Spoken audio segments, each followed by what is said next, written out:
হাতীবান্ধা উপজেলার সিন্ধনী ইউনিয়নের হাতীবান্ধা হাটের ঘটনা। একটি কৃষ্ণচূড়ার গাছের গোড়ায় কে বা কারা লবণ দিয়ে গাছটি মারার চেষ্টা করে। আমরা আপনাদেরকে দেখানোর চেষ্টা করব। গাছের গোড়ায় কয়েকজন ব্যবসায়ী তারা ওখান থেকে লবণগুলো উত্তোলন করে নতুনভাবে মাটি দিয়ে বাঁচানোর চেষ্টা করছে।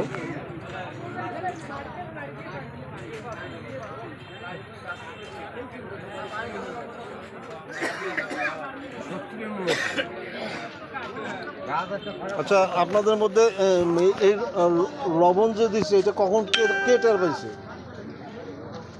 গাছটা তো আপনার দোকানের সামনে, আপনি কি বলতে পারবেন যে কারা লবণ দিছে? আমি তো আমরা তো 11টার সময় দোকান খুলি, 11টার সময় সকাল 11টায় দোকান খুলেন, তখন কি কোনো লবণ টবণ দিয়ে এরকম কোনো চিহ্ন পাইছেন? বিক্রি করে বা ইয়ে করে থাকতে পারে, সেটা আমি অতটা ঠিক আছে। ঠিক আছে, যদি ওরা করলো যদি আসি ওরা খাওয়ার জন্য যদি বের করলো। আপনারা এই বিষয়ে জানেন বা টের পাইছেন এরকম কেউ আছেন?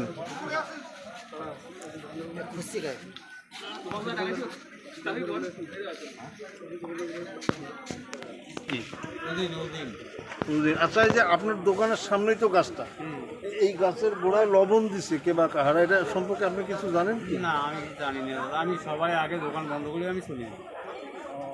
মানে আপনি এসে শুনতে পারছেন কখন লবণ দিছে কেউ? না, আমি এটাও বলতে পারবো না।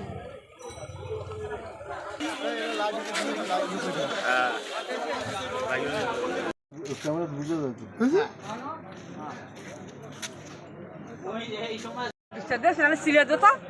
এখানকার করে নেছে তার নমাবু মইয়া করাছে এন্দুরের না খাল বাড়াইছে তাকে মুন্ডা কুদি কুদি নুন জল এটা মিলাই যাবো।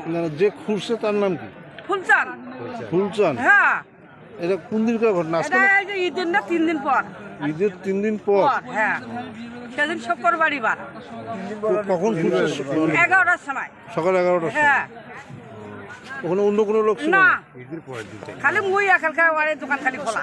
না না, ওই